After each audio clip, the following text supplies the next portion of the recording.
Hey, what's up? Hey, what's up? I'm here not with. I'm just here with Garborator. Only Garborator, just me and Garborator. There's our Garborator.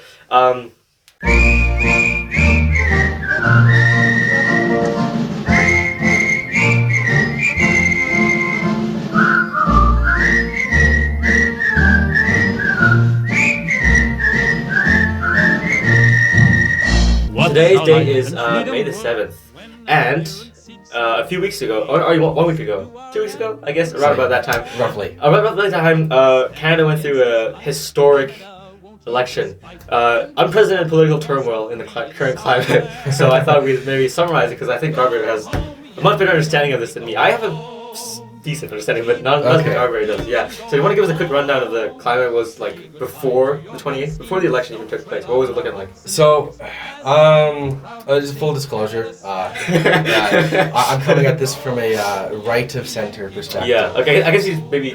Okay. So you're like right center, right? Yeah. Roughly. I'm also like right center, but I think I'm more center than you. So. Yeah.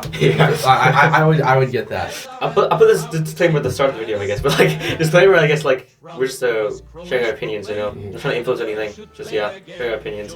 We're center right, but we still accept what's gonna happen. So and evidently, every allegation is an allegation. No definitive claims of fact. Yeah.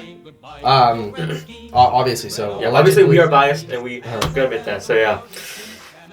But so before the 28th, or we gotta go way back. So let's go to November. So this year, last year. November last year. So there's a by-election, which is every time there's an MP that resigns from the House of Commons, and there's a vacancy there. There's always by-elections, and parties use that to see roughly where their support is. And I guess we have to go back a little bit more. So let's go to June. Okay, Justin Trudeau was the prime minister before Mark Carney. Was polling incredibly bad. I think it was the worst in all of Canadian history, probably. One of the worst, if not the worst. Yeah. And because nobody at that point, nobody liked him.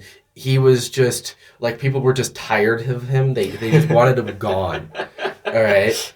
So there's this by-election in Toronto. Is a riding called Toronto St. Paul. So it's really downtown Toronto. The Liberals won it by 62% in 2021. And people were saying, the Conservatives have a chance of winning it. And people are like, there's no way. There's no way that he could win that seat, right? And the thing is, on that ballot, there was 82 candidates on it, because there's this group called the Longest Ballot Committee. And what they do is, because they want electoral reform or something, so they decide to go around in the running, get 82 people to sign 100 petitions or something to get people on the ballot, and they get all these people to sign these petitions, and then they just have these gigantic ballots of just filled with people. But so this by-election happens. It's the Liberals versus the Conservatives mostly, although the NDP did get some support in this by-election, because nobody voted for Trudeau, and the Conservatives won by a couple hundred votes. And this was shocking.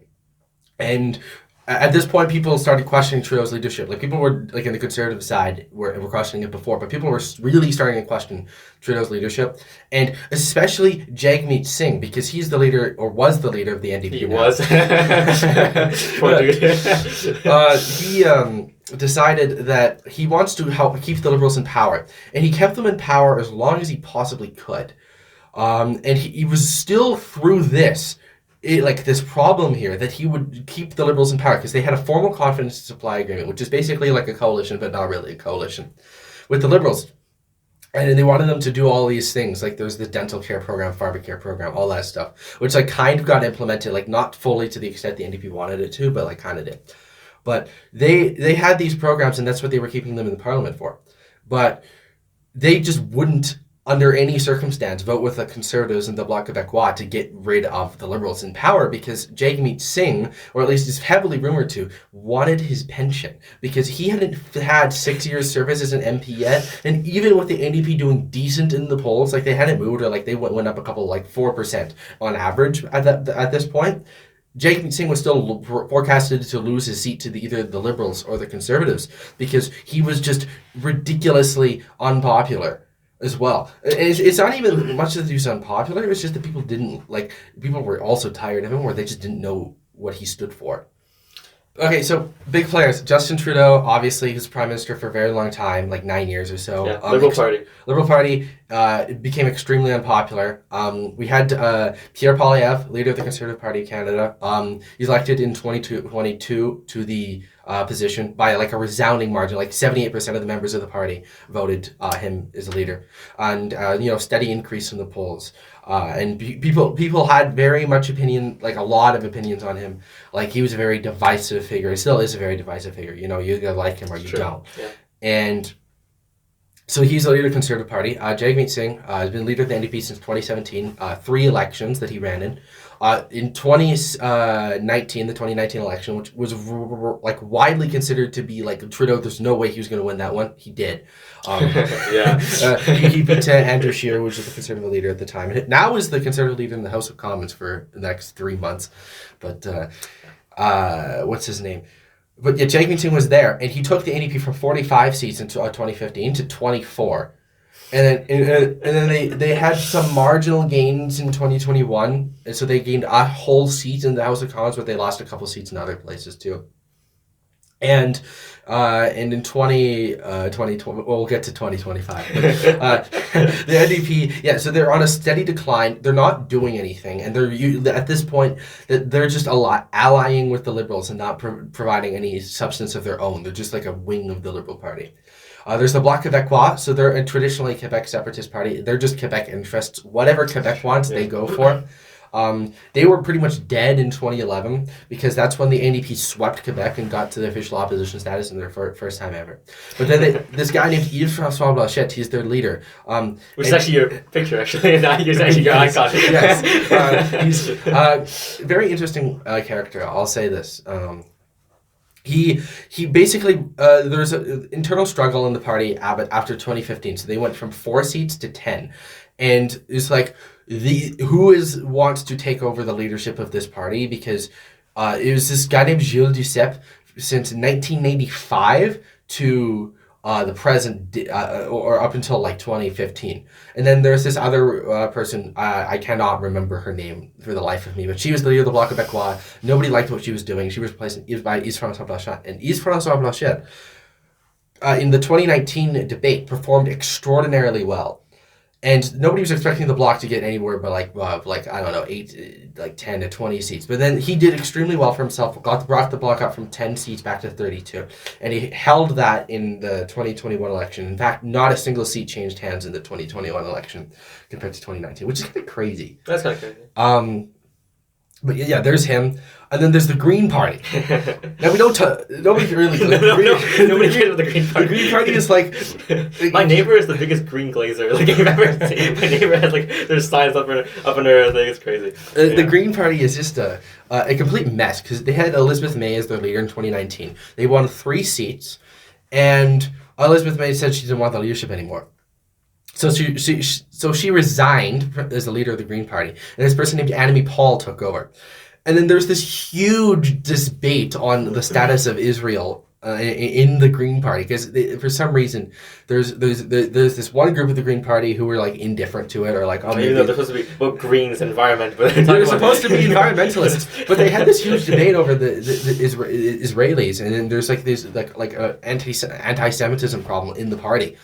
And there was this one guy, his name's Dimitri Lascaris, and he wanted the Green Party to move towards heavily supporting Palestine and in the conflict, and even despite the fact that they're a single issue Green Party. But eventually there's this huge civil war, and it completely broke down the party to the point where the Green Party MP from Fredericton, she crossed the floor to the Liberals because the party was just like terrible. Like it was they were not doing anything. And same thing with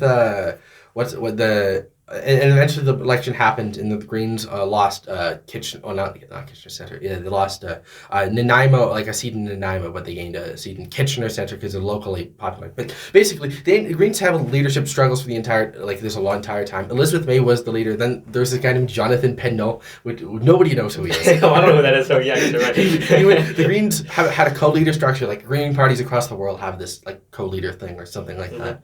But that's what happened there. So this guy named Jonathan Penneau was the co-leader of the Green Party for about 3 months, and then we'll get to what happened there. So I guess as you mentioned, like, so the Liberals were, I mean, they're kind of like the Canada's natural like ruling party, natural governing party. That's and what then they call it's like, and then the Conservatives are like the national enemy, I guess. Pretty much. But this recent election that happened last 2 weeks, it was pretty eventful. Do you want to just give like a summary of the events that happened? Yeah. Okay. So basically, election starts. The Liberals start out extraordinarily unpopular. So because of Trudeau, he's the leader of the party. They lose a lot of by-elections. Like there's this Lestat-Medvedon, which they lost to the Bloc Québécois. They had never lost that seat like ever. Like that was a Liberal seat since the 60s or 50s. I can't even remember. But the Liberals controlled that seat. That was their stomping ground. They lost that to the Bloc Québécois. And there was a city, Cloverdale, Langley City, another by-election. Long story short, the Conservatives won it by 62%. And they completely blew the Liberals out of the water. They gained 40%. I know it was 40. It was 30% of their vote share. They had 30-point gap between the Conservatives and the Liberals there. Crazy thing happened in that riding. But basically, January 5th, that is when the Conservatives polled the highest they ever had. They were polling at 46% of the aggregates. Like the Liberals were going to be a third or maybe in fourth place, and the Bloc Québécois was going to be opposition. Like it was over for them. And January 6th comes. Very eventful day usually, it's usually when the U.S. Congress convenes for what's it called? Certify the electoral vote result of the presidency. So again, 4 years ago, that's when the capital thing happened. and then that January 6th, Trudeau decided, it'd be really funny if I resigned. So he resigned as leader of the party, but gives the party 3 months to hold a leadership. Well, 3 months. Oh, it was 2 months. 2 months to hold a leadership race. And people were like, oh yeah, the Liberals are gonna this is okay, so they're just gonna make it to 100, maybe 120 seats if they're lucky, right? There's no way they could possibly win again, right? So they did the leadership race, and it's basically a coronation for this guy named Mark Carney. Now, Mark Carney was the governor of the Bank of Canada and governor of the Bank of England, and he was also a chairman of this group called Brookfield Asset Management. And he resigned from that position. And semi-controversially so, because he before the whole Donald Trump thing, because this is a very big thing that happened in Canada. So he's the leader of the Liberals, becomes prime minister, and the issue is between January and March. A couple things happen. First of all, the polls are tied in extremely fast. The Liberals have a massive surge, unlike none anybody has ever seen before, right? And this is just people are shocked. People don't know what to do. People don't know whether to believe the polls or not. The first person who came up with it, started seeing the Liberals surge, was this guy named Frank A. Graves of Ecos Research. And he had said that he would do anything in his power to stop Pierre Poilievre from winning the election. So people took it very skeptically there. But out of nowhere, every other pollster starts seeing this, and people are so confused. And it's what? Why is he surging? And the Liberals are just surging generally as a party, but Mark Carney is pulling ahead of the Conservatives, and people are confused. It's what happened? So I think we all know where this is heading, right? So this guy, I don't know if you guys have heard of him before, but his name's Donald Trump. He's the president of the United States. Yeah. And one day, he decides that he wants to. He goes on Truth Social, I think it's early December, and starts talking about Canada. And he's Canada should really be our 51st state. And he goes on and on and on about how Canada should be the 51st state and how it's a great idea, and they're not going to pay out any taxes. And then he says, they have to be the 51st state because of this trade deficit that we're having. We're subsidizing, even though that's not how the trade deficit works. But, they're subsidizing Canada to the tune of $220 billion a year. And eventually he's it'd be really funny if I put 25% tariffs on both Canada and Mexico for the fentanyl border crisis. Or at least that's what he says it was. But we don't really know what the rationale of it was to this day. They changed the idea of what their plan was Like it's completely insane. But there's that happens. This huge rally around the flag effect starts. And Canadian patriotism comes to all-time highs. Like there's a lot of people saying, or back in 2021, who are like, "Oh, we need to cancel Canada Day because of truth and reconciliation or whatever the thing is." And then they switched on a dime. It became super patriotic, super hard, and the slogan comes with elbows up. Okay, that's what Mark Carney and the Liberals went with because it was like something in like hockey or something. Yeah, it's a hockey thing. It was a hockey thing. So they had this elbows up thing. And I don't know, for some reason it resonates with a lot of people. And by a lot of people, we'll get into which specific group of people this resonated with. Me. It's me. Like who we'll get into specifically what happened, who did the who what, when, where, why, but basically that happens. Liberal starts to see some surge in the polls. Mark Carney becomes prime minister. And first thing he does as prime minister is he has this book, or not a book, but he signs an executive order, which don't exist in Canada. It's the Governor General that has to sign these. But he signs one to lower the carbon tax to 0%, or the consumer carbon tax to 0%. Now, the consumer carbon tax, or carbon tax in general in Canada, it was a very controversial policy that the Liberals implemented. Basically, huge fights over it for... You want to explain what it is, first of all? What the carbon tax is? Basically, carbon tax is... basically just a price on carbon emissions. So basically a certain amount per, I don't know what the exact unit of it was. I can't remember, but it was a certain amount per ton of carbon. And you had to pay that amount. And there was a certain price attached to that. I don't know how much is it, but yeah. I don't remember what it was, but it kept they basically started it, and then in 2021 they started increasing it consistently year over year to make it to triple it by I think it was 2030. That was their original goal. Golly. And it started impacting gas prices, everything. It became a super unpopular policy. So Mark Carney comes there and takes Pierre Poilievre's policy of no carbon tax, and he just gets rid of it himself. But there's a minor technicality there where we didn't really get rid of it. He just set the price to zero, and there's still an industrial carbon tax that's in place that can still apply to the supply chains or whatever. But basically, to the vast majority of the Canadian public, it showed as Carney had undone one of the most unpopular policies the government has done in Canadian history. And shortly thereafter, he calls the election. And oh my God. That was one of the most nail biting, interesting, on the seat edge, 37 days of my life personally, and it was wild. The election starts. Pierre Poilievre initially, his people did not know how to pivot. Yeah. They were started with sneaky carbon tax Carney. That was their advertising. All of it was just that. And they bungled this hard. They did not pivot. All they did was just say that he was going to reinstate the carbon tax, which nobody believed that because it was such an unpopular policy. So that was the first 2 weeks of the campaign completely wasted for it. And Carney just had the spotlight because he was the prime minister. Trump was still doing these stupid tariff things, like on April 2nd or whatever. That's when the tariffs came into effect, but then didn't come into effect. The whole Liberation Day. Yeah, Liberation Day. And basically, he saw a surge on the Liberation Day stuff because it was the automobile tariffs and all that stuff. Yeah. And that's what Carney is polling is 8 points ahead at this point. And people are they're going to actually just win a massive majority. And nobody expected this. Not even 2.5 years ago would have said the Liberals are going to win another government. But there it was. And people are confused, just okay, why is this happening? What's going on here? And so Carney's taken over. Taken over. The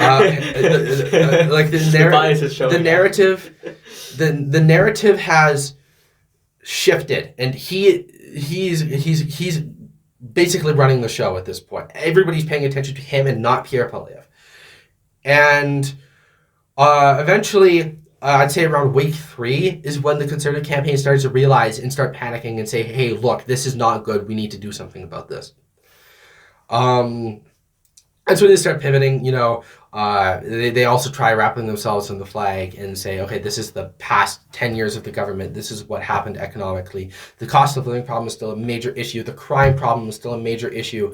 True. And they're not going to do anything about it because they've been in power for the past 10 years. And they specifically tried not to specifically attack Carney, the man himself.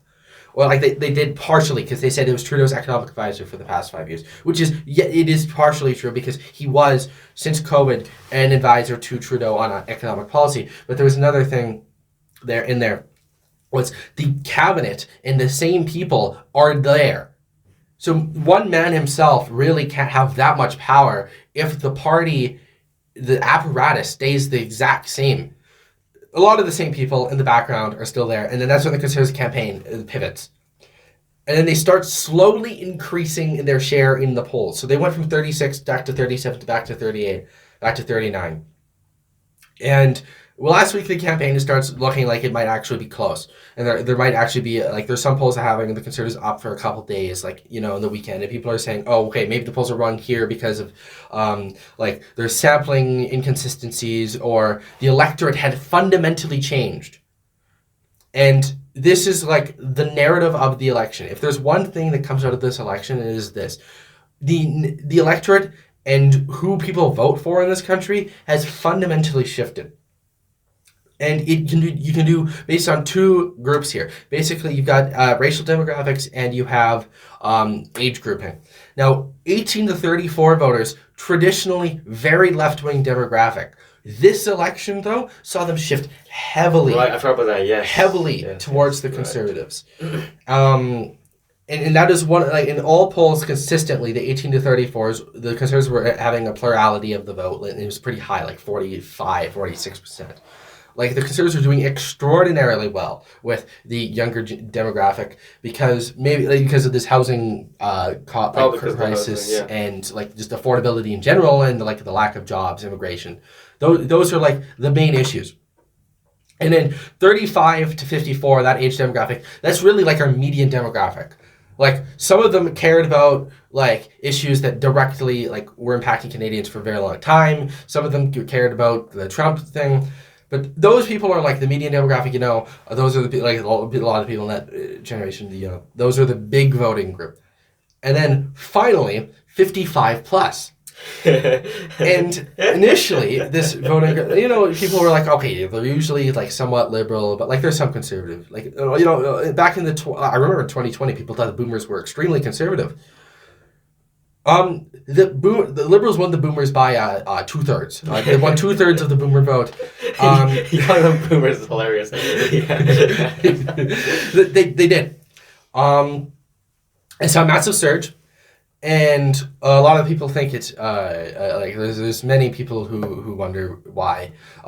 There's misconceptions about Pierre Poilievre. People saying that he was going to affect the Canada Pension Plan or like old age old age subsidy or something like that. And people were, like, saying that he's going to affect it. And in the platform, there was no mention of that. He never said that he was going to affect it. And all these other programs that the Liberals brought in, people were saying that he was going to change, even though he said that he was not going to change the programs. But the media narrative kind of stayed the same. And it's like a lot of the Trump stuff, this played a huge impact with the Boomer voting demographic because they eat that stuff up big.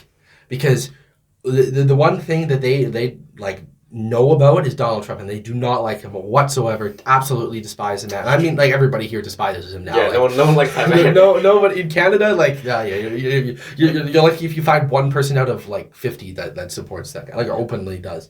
But yeah. So there's the whole Trump stuff that and the especially the way that Carney campaigned got that voter demographic on his side heavily. But there was the big debate was the CBC. What is their role? Are they going to get defunded, or are they going to get more money? And the Liberals ran on the side of they're going to get more money. And the final part of this election, before the results of the election can really be analyzed here, is this thing called racial depolarization. Oh, here we go. So there's a lot of people who come into the country, and they initially start supporting the party that let them in. So like when Harper was prime minister, a lot of them supported the Conservatives, and when Trudeau was prime minister, which also saw a massive influx of immigration during Trudeau's prime ministership, a lot of them supported the Liberal Party. But eventually, they became acclimatized to the political climate, and they start like a lot of them come from like conservative countries, like culturally conservative countries, and eventually start shifting. And eventually, in the 2024 BC election, which was there is in this area in British Columbia called Surrey, and Surrey, especially in the northern part, has like a very high Indian like immigrant population. And that part in the British Columbia provincial election shifted heavily to the BC Conservative Party, and people were starting to say, okay, maybe there's a correlation here. Maybe that the BC, like the Conservatives in general, are going to start doing well with more minority voters, like Indian voters and Chinese voters as well. Because in the last election, like Chinese voters, like 2021, it was like the polling said they were very heavily liberal demographic, but this started shifting. And basically, there is a whole narrative around, the Conservatives are actually doing good with minority communities. Their minority outreach has been extremely well done in the past 4 years. And, a lot of these, affect them, very heavily because there's, once again, the crime policy. Because in certain areas of, Brampton, for example, there's a very heavily Indian city. And there's big, riots there between different religious groups and or there's just this massive rampant car theft in the Greater Toronto area. It's true. The GTA. The GTA. I mean, it works. Grand Theft Auto, GTA. But yeah, and this is where we really get to the results of the election. I guess we can't really go. Yeah, so I think most people, going into it, I think it was both sides looked pretty good, I think. Both sides looked pretty good. Yeah. Now we have the benefit of hindsight looking back on it, though, I guess. And we also have, I think the main factor in all this was just Donald Trump. Yeah. Donald Trump made this whole thing, they made the association. The association, right? So now, we just had an interview, yesterday. Mark Carney met with Trump. So I guess now, what do you think? After Carney's displayed his policy, I guess his stance on Trump, what do you think is gonna happen now? Well, it's hard to say. He ran a campaign on the whole Trump bad. The whole Trump bad. He started the campaign with Canada's relationship with America, as we know it, is over. We need to chart a new course. And he goes to the White House yesterday, and his stance was shockingly, very confusing. It was kind of weak, honestly. You saw him there, and I really can't, he ran out of the campaign, his elbows up, we're going to fight the Americans, we're going to do these dollar-for-dollar tariffs, and we're going to stop them and defend our national interest. And he goes there, and he starts praising the man. And he's like, Donald Trump, he's a very transformational president. He's doing a lot of things that he's trying to work on the economy, and we're trying to work on our economy. And I appreciate all these things. And Trump was glazing the guy hard. He was saying, oh, the other guy, referring to Pierre Poilievre, was not a very good friend of mine. And I really liked you, and I thought you were very well spoken, and that I supported you through the campaign. And the real question is, did we get played? Because there was a lot of the narrative going around, especially when Trump had that interview initially in the first part of the election, saying that he did not want Pierre Poilievre to win. He did not like the Conservative guy because Pierre Poilievre did not want to associate with him. And he went out of his way not to associate with Donald Trump. There's a lot of these private meetings coming up that people Pierre Poilievre was invited to meet with Donald Trump Jr. and he didn't go because he didn't want to be associated with them. So Trump took that personally, did not like that, and that's why he said he'd rather work with a liberal than a conservative. And I guess we're about to start seeing where that goes, because the White House meeting, if it shows anything, it really showed weakness because you saw Trump directly criticize Chrystia Freeland, who is another part of his Mark Carney's cabinet, and Chrystia Freeland is quite he's literally what's it called? I don't know. Mark Carney, I believe, is the godfather of one of Chrystia Freeland's children. Really? Yes, and he's there, and Donald Trump's there, and he's calling Chrystia Freeland like, oh, she was really annoying and mean and nasty, and like I did not like her at all. She was very bad. She's very bad, let me tell you. She's very bad. Donald, she's a nasty woman. I call her Nasty Freeland because she's nasty. So he did not like her at all, and he said that to his face, and he didn't even defend her. He just sat there. I think he's trying to avoid like a Zelensky though. I think he's trying to avoid. I guess he was trying to avoid the Zelensky thing because the Zelensky thing was like crazy. That was diabolical. But, like I don't know, it was shocking. Just it was kind of weird. The amount of I thought it would be another like Zelensky thing. I thought it would be like maybe he would stand up for Canada, be like no 51st because I guarantee 51st state came up right. But, yeah, like, it did. I thought he would be like and it would kind of like maybe like get a little tense. But if you get that tense, it kind of stayed kind of chill. He just stayed kind of calm. He just yeah. Like it was very calm and like people were very surprised and you know there's many different ways to spin it, but people were expecting him to go in there and like especially a lot of the supporters of the Liberal base were expecting him he was going to go fight for Canada and our interests, and we're gonna have our elbows up guys, elbows up. You didn't like that phrase. And that just didn't happen. It just looks like elbows down. Like, I don't know. But I think we skipped over actually what the results of the election were. Yeah, so I guess like so Liberals won obviously. Liberals went up how many? Like 17. Right? And then another major winner actually was the Bloc Québécois, right? I think. No, they lost. Okay, never mind. Basically. But I think like everybody stopped I guess Liberals, I guess, right? Liberals did well, Conservatives did well, and NDP did terrible. They only lost half the Bloc did better than what they could have done. They could have done a lot worse, and the Greens, they collapsed. Like the Greens are whatever. So no sense the Greens. So basically, in the general sense, Conservatives did make huge inroads in the Greater Toronto area, the GTA. The GTA, the actual. A lot of Italian areas, like this area named in Vaughan, Ontario. The Conservatives got a 30% shift towards them in those areas. In Brampton, Ontario, very heavily Indian area, massive shifts towards like 20% shift. Like a lot of those seats were within hundreds of votes, and the Conservatives came close to winning like a lot of them. In the Greater Toronto area, like in general, they were close in some areas that people thought the Liberals were going to win. People thought the Liberals were going to win a majority. They won a minority. However, the minority government that they have at time of recording, because there's 3 counts happening right now. You know, it could get bigger, it could get lower. But it's currently 169 seats, so 3 seats away from a majority of 172. The only issue is we're back at square one again, because the NDP once again has the balance of power. With them in their 7 seats. And if you didn't know, NDP got completely destroyed. Jamie Singh didn't even crack 20% in his own riding. It was kind of sad to watch. And they won 7 seats. Most of them were within 5%. Their safest was Edmonton, Strathcona, and where we are right now. Oh yeah, that's where we are right now. Strathcona.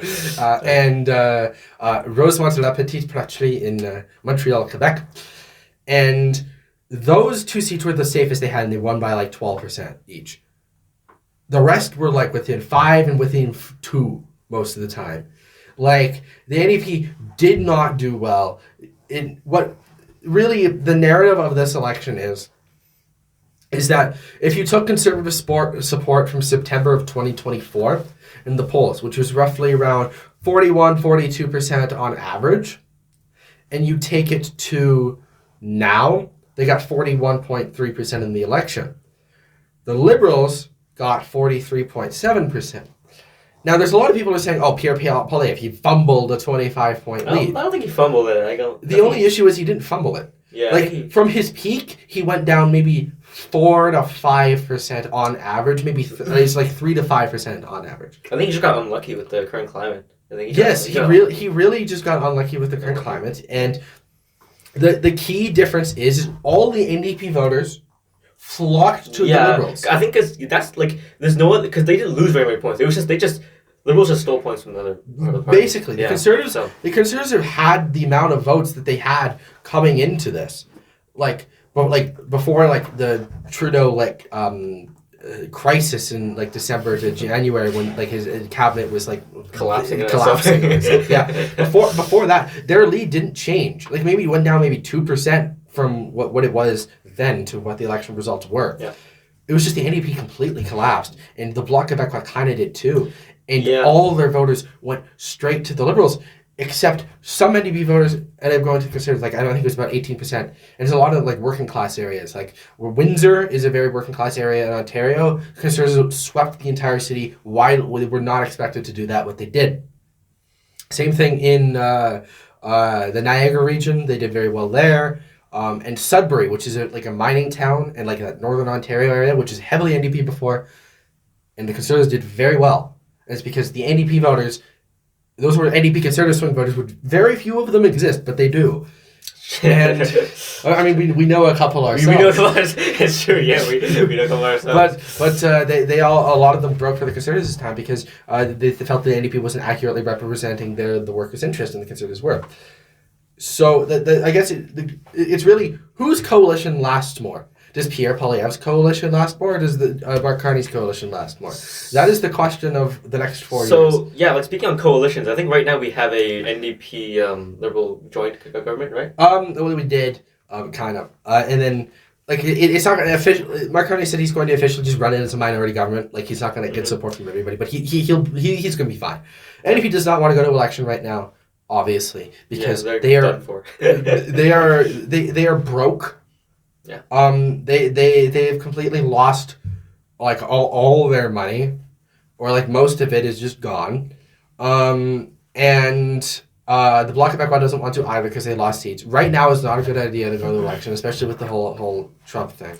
Yeah, a strange result of this, I think, is it just became how much more polarized I think Canada has become. Yeah. It's kind of upsetting, but yeah. So we're here, as we mentioned before. We're in Strathcona, Edmonton. Yes. One of the most conservative places in all of Canada. Edmonton is one of the more conservative, but Strathcona is an Edmonton place. And another thing I want to talk about actually, which I didn't actually plan for this podcast, but I saw news reports coming in soon actually, is the new separation. Okay. The separation thing. Okay. So recently, I think it was last week. I think there's rumors floating around until Danielle Smith, which is our premier, our leader of the province, she was like.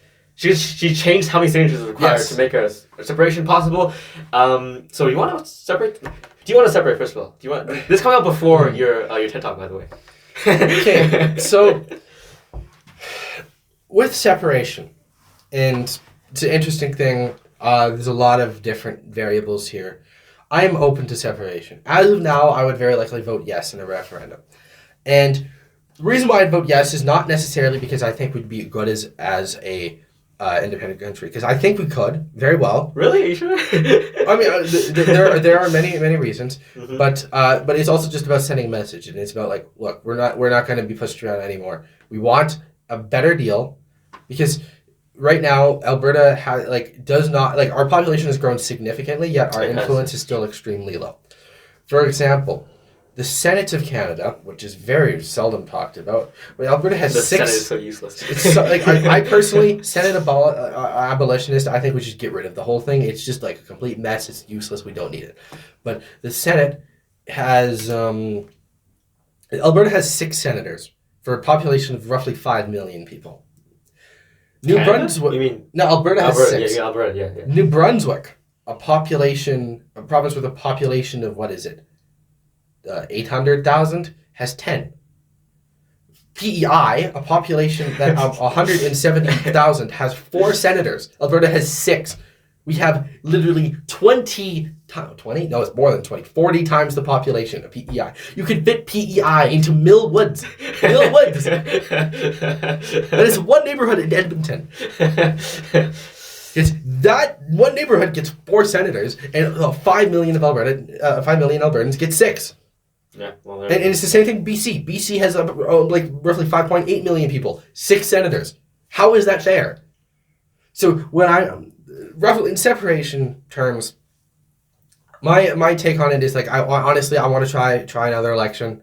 Obviously, this election was terrible because of Donald Trump. But once he's gone, whether it be his term ends on January 20th, or he gets impeached, kicked out, or somehow resigns, like or he changed constitution, he becomes like emperor of the American Empire, emperor of the United States, Donald Trump, or something like that.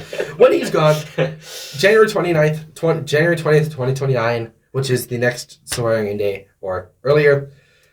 An election after that, just to see, can we actually have an election on what's going on in Canada? But I think separation right now is too early. Alberta doesn't have, and I guess Saskatchewan too, because I guess there are partners in crime in this whole separation idea. Because I mean, we're very closely aligned on a lot of issues. You know, Alberta and Saskatchewan both very conservative provinces, but I think that like we need to start working on other things first, and I don't think we can do separation now because we just don't have the resources to.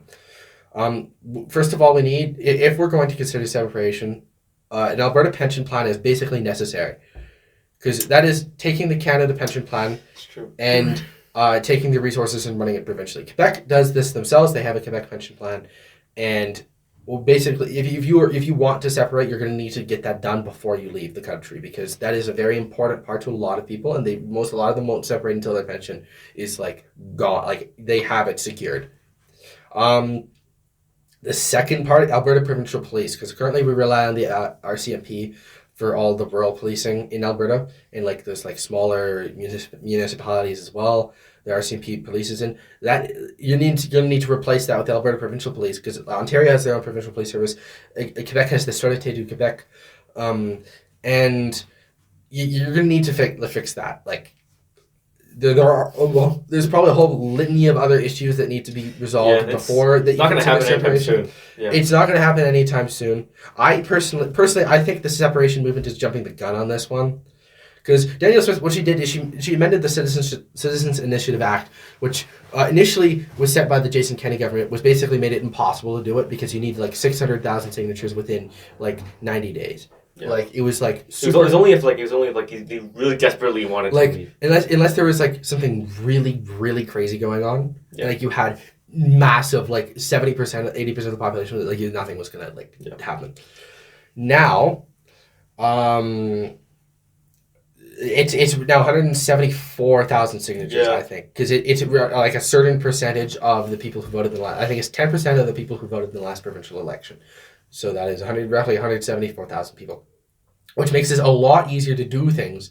And like they changed the thing to recall representatives, because you could recall like city councilors, mayors, all that. And they tried to recall the mayor of Calgary because she was like extremely unpopular, but they got nowhere near the amount of signatures they needed to do.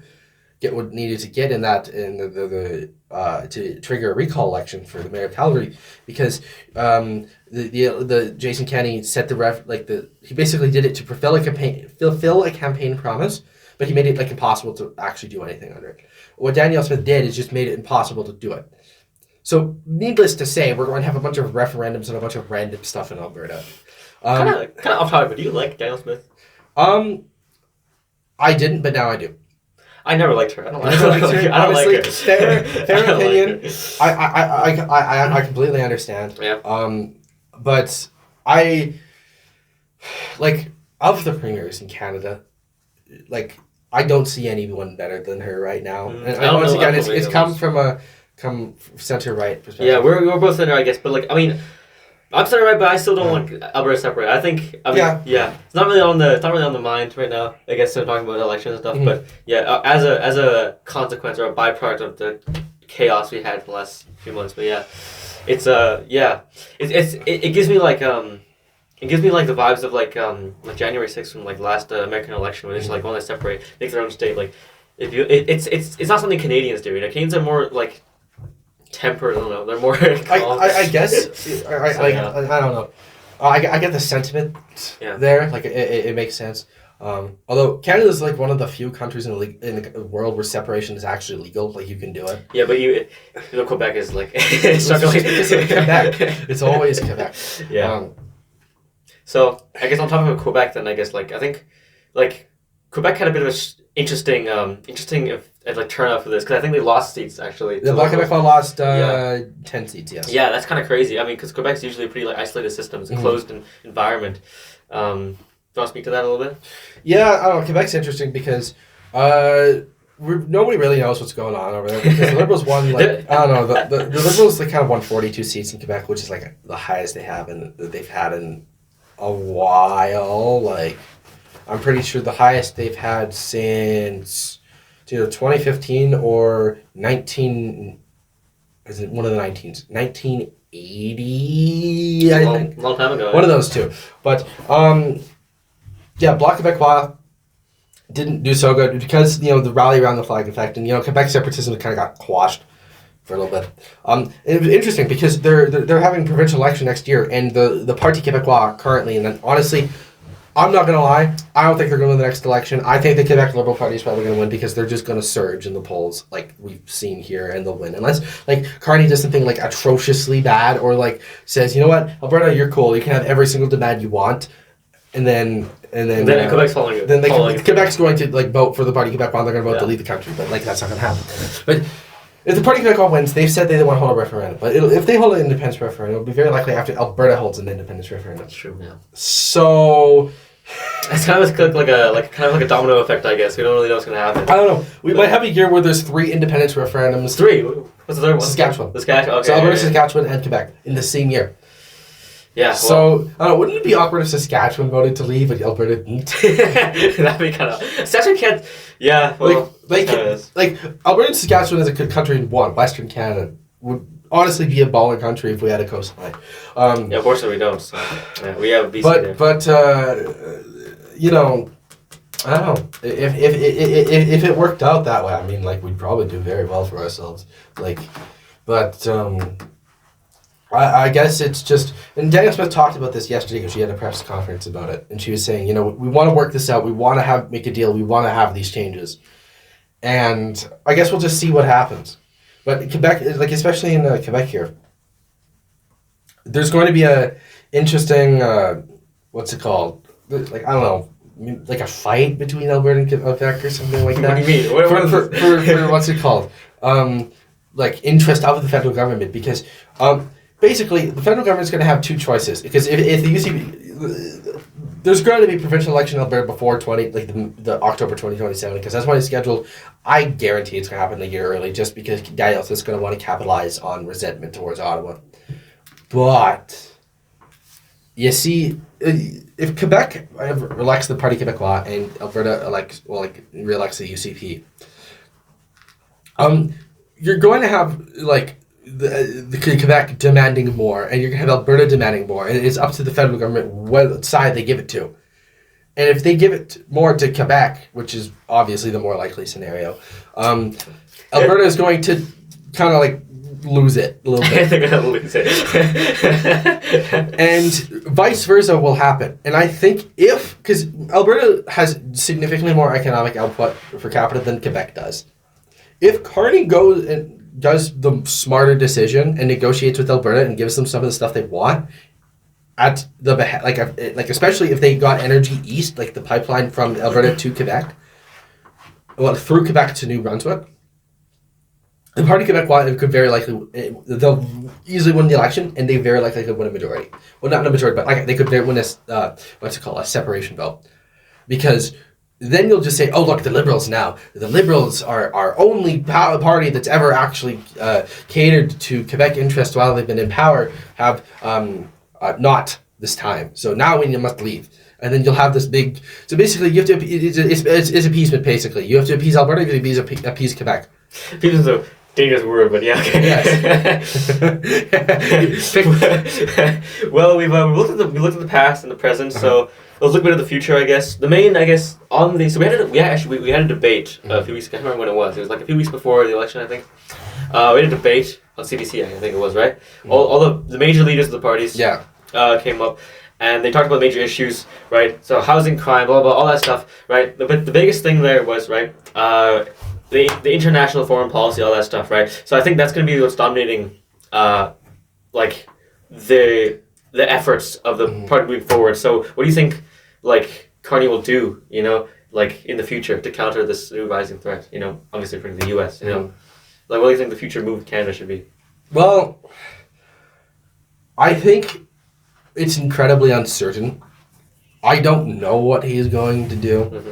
My personal take is I think Trump is going to propose an awful trade deal, like something that moves all our automobile manufacturing and to the U.S. and like completely devastates the auto sector, and other industries we have in Canada are probably going to get like hammered hard, and they'll give the Carney maybe like one or two like small like goodies in there, and I think he's going to accept it.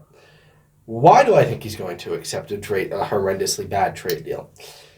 Because I think he may be befallen to a conflict of interest, because all the other leaders, Blanchet, Singh, Polyev, and well, nobody cares about the Green Party. Let's not even entertain the fact that the Green Party has any relevance. Poor grains, man. Okay. Yeah. They all disclose the assets they have. Mark Carney does not. He has it in a blind trust, but he knows what was put into the blind trust. And it very well could be American business interest, and especially given that he had a very high ownership of Brookfield Asset Management, which is a company he worked for. And like usually those companies give you internal stock deals as bonuses. So there's a very high chance that he's beholden to like a bit of those interests, and he could very well give us a really bad, sign a really bad trade deal with the U.S. that devastates our industry with a couple like goodies in there just to go home and say, hey, look, we got X and we got Y. But I don't know what's going to happen. That is like the worst case scenario, but at this point, like I'm starting to think that's probably what's going to, especially when I saw what happened. The meeting? Yeah. The meeting. Yeah. What do you think should happen then? Like should happen? Should happen. Okay, what I think should happen.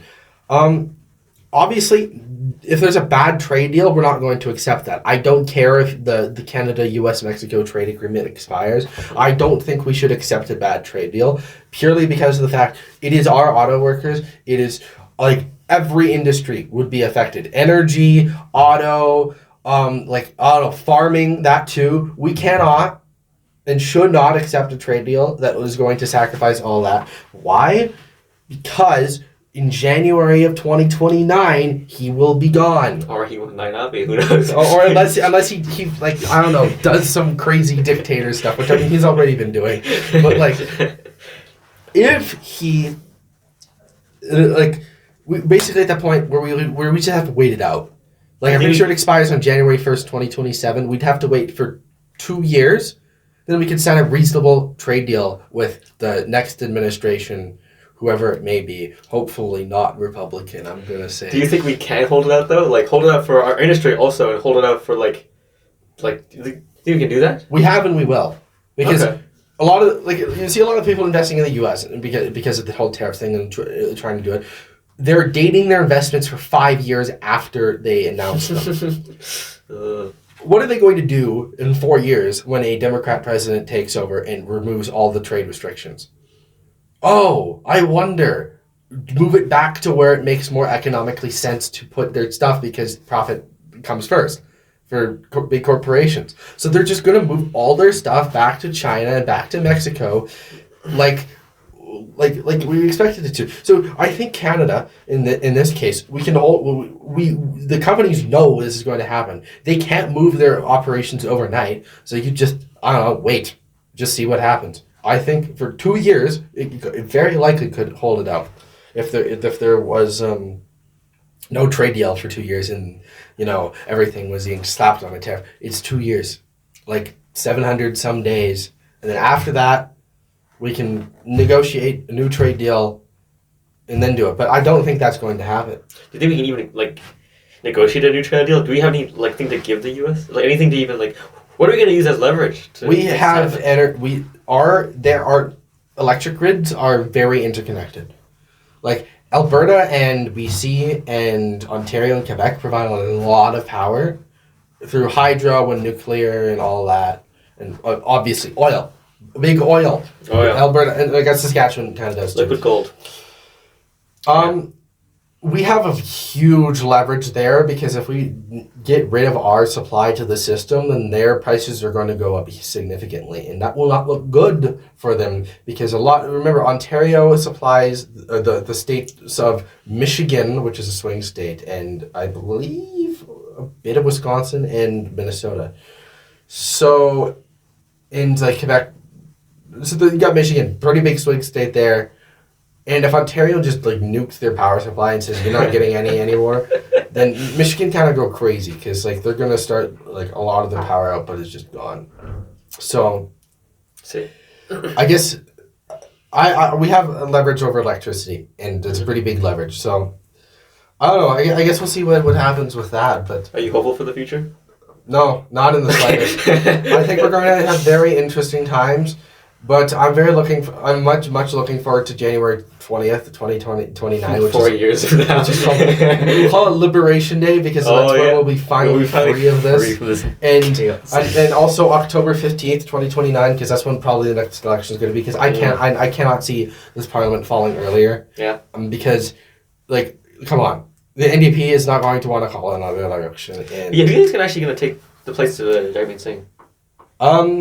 Jake can take. Okay, Heather McPherson, MP for this area. For this area? This area, yeah. I think she's going to become the NDP. I only know Rachel Notley, so that's all I know. Yeah. Okay, I see. Yeah. Yeah, I think she's going to be the next leader. Because they have nobody else. It's either her or Alexandre Boulevard, which is the guy from Quebec, who's the other NDP MP. Really? Yeah. Okay. I cannot see literally anybody else in that party who's an MP. Because it has to be an MP. Because they're not going to get one of their MPs to step down and run in a by-election for the leader. Because it's too risky. You can't. Every single one of their MPs that are currently in the House of Commons are vulnerable in a by-election because all it takes is the Liberals or the Conservatives to get a massive turnout machine going and they flip that seat.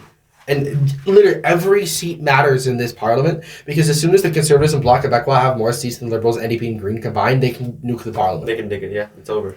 So I guess so besides the separation, Canada, the tariffs, all that stuff, all the outcomes we talked about, the present outcomes we talked about, is there any other outcome you think, to wrap it up I guess, any outcomes you think is worth mentioning? It all depends on America, really. It's just it depends. When does Trump leave? Does he leave earlier? Does he leave on 29th? Please let him leave early. Please let him get out of here. Get him out. Or does he somehow manage to his first order of business is I hereby declare martial law and then and then he stays on forever. Trump 2032, I guess. I don't know. He's too old. He's too old. He's already showing that he's senile. He's not gonna live as long. Yeah. Well, he finds some kind of unless he subsidizes medical care and they make him really old or something like that. Yeah. But I think we all the bases are covered. I think it's going to be very interesting in the next few years. Oh, I forgot one very important thing. Oh, okay. Yeah, let's hear it. Doug Ford. Who the frick is Doug Ford? Doug Ford is the Premier of Ontario. And right.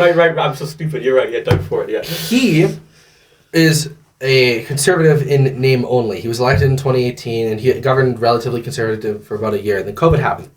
And he literally just governed like a Liberal. He's governed to the right of the Liberal Party of Ontario. That's how much it's gotten to this. And during the election, he kept criticizing, him and his people kept criticizing the Conservative campaign for saying that they have absolutely no control over. Literally none. And saying, and they provided no resources to it. They called it an early provincial election, literally a whole year early to capitalize on this, this Trump thing. And he hilariously corrupt. All he does is in office. He hasn't done anything. He's not he said he was going to redo the entire Ontario education curriculum. He hasn't. The schools, his government has criticized the school system in Ontario despite the fact that they've been in government for the past 7 years. They don't do anything. Yet they have the gall to criticize Pierre Poilievre over these things that he had absolutely zero control over. And you're going to see a lot of interesting stuff come out of Ontario in the next couple of years because you're going to see people try in their as much as they possibly can to remove him from power. And if they fail at that, deliberately vote for a party that is not the Ontario PC party, so the Liberals or the NDP or another party in Ontario, to just get him out. And you're just going to see a big fight between the provincial Conservative Party in Ontario, which is really not governing Conservative at all, and the federal Conservative Party, because they have they've had a feud before, but it's gotten way into the open now, and there's just going to be a lot of just like big fights. But like that's another thing to watch there is what happens in Ontario, because you'll see. I think Doug Ford's popularity is going to like completely crash, if not, it already has. Okay. Well, I guess that's it. I guess no. Yeah, that's it. No last comments to say. No. I guess we probably